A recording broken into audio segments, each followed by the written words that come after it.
Hello అందరికీ, నేను మీ Vaishnavi. Welcome back to Vaishu's recipe book. ముందుగా మీరు కనుక నా ఛానల్ని ఫస్ట్ టైం చూసినట్లయితే లైక్ చేయండి, షేర్ చేయండి, సబ్స్క్రైబ్ చేయండి, అలాగే పక్కన బెల్ ఐకాన్ని ప్రెస్ చేయండి. నా నోటిఫికేషన్స్ అన్నీ మీకు వచ్చేస్తాయి. ఈరోజు వీడియోలో నోరూరించి వెజ్ మ్యాగీ మసాలాని ఎలా చేసుకుందామో చూసేద్దాం. మ్యాగీ అనగానే చిన్నపిల్లలే కాదండి, చిన్నపిల్లల నుంచి పెద్దవాళ్ళ వరకు చాలా ఇష్టంగా తింటారు. మరి ఈరోజు ఆ వెజ్ మ్యాగీని ఇంట్లోనే స్ట్రీట్ స్టైల్లో ఎలా చేసుకోవాలో చూసేద్దాం. ముందుగా 3 మ్యాగీ ప్యాకెట్లని తీసుకొని ఇలా చూపిస్తున్న విధంగా మ్యాగీని ఒక బౌల్లో యాడ్ చేసుకొని మ్యాగీలో వేడివేడి నీళ్ళని యాడ్ చేసుకోవాలి. ఈ ప్రాసెస్లో మ్యాగీని ఉడకబెట్టాల్సిన అవసరం లేదు. ఇలా ఒకసారి ట్రై చేయండి, చక్కగా ఉడికిపోతుంది కూడా.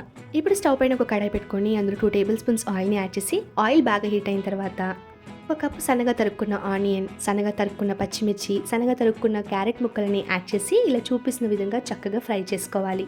మీరు కావాలంటే ఇక్కడ వెజ్జీస్ని ఇంకా కూడా యాడ్ చేసుకోవచ్చు. ఇదంతా బాగా ఫ్రై అయిన తర్వాత ఇందులో 1/2 టేబుల్ స్పూన్ పసుపు, 1/2 టేబుల్ స్పూన్ కారం, సరిపోయేంత సాల్ట్, గరం మసాలా, అలాగే మ్యాగీ మసాలాని యాడ్ చేసుకోవాలి. గరం మసాలా ప్లేస్లో మీరు చికెన్ మసాలాని కూడా యాడ్ చేసుకోవచ్చు, చాలా మంచి టేస్ట్ వస్తుంది. ఇప్పుడు ఈ మసాలాలంతా కూడా చక్కగా ఫ్రై చేసుకోవాలి. మసాలాలు కాస్త డ్రై అవుతున్నప్పుడు కొద్దిగా వాటర్ని యాడ్ చేసి కాసేపు ఫ్రై చేసి అందులో 1 tablespoon soya sauce, 1 green chilli సాస్ని యాడ్ చేసి చక్కగా చూపిస్తున్న విధంగా ఫ్రై చేసుకోవాలి. ఇప్పుడు ముందుగానే వేడి నీళ్ళు నానబెట్టి పెట్టుకున్న మ్యాగీని అంతా కూడా ఇలా చూపిస్తున్న విధంగా వాటర్ అని తీసేసి చక్కగా అంతా కూడా యాడ్ చేసుకోవాలి.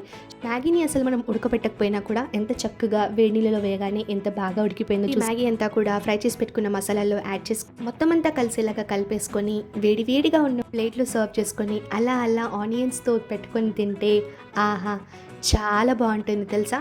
మరి ఇంకెందుకు ఆలస్యం, మీరు కూడా వెంటనే ట్రై చేసి మీ ఫీడ్బ్యాక్ని నా కమెంట్ రూపంలో తెలియజేయండి. వీడియో నచ్చినట్టయితే లైక్ చేయండి, షేర్ చేయండి, సబ్స్క్రైబ్ చేయండి, అలాగే పక్కన బెల్ ఐకాన్ని ప్రెస్ చేయండి. నా నోటిఫికేషన్స్ అన్నీ మీకు వచ్చేస్తాయి. మరొక అమేజింగ్ రెసిపీతో మీ ముందుంటాను, మీ Vaishnavi. Thank you for watching.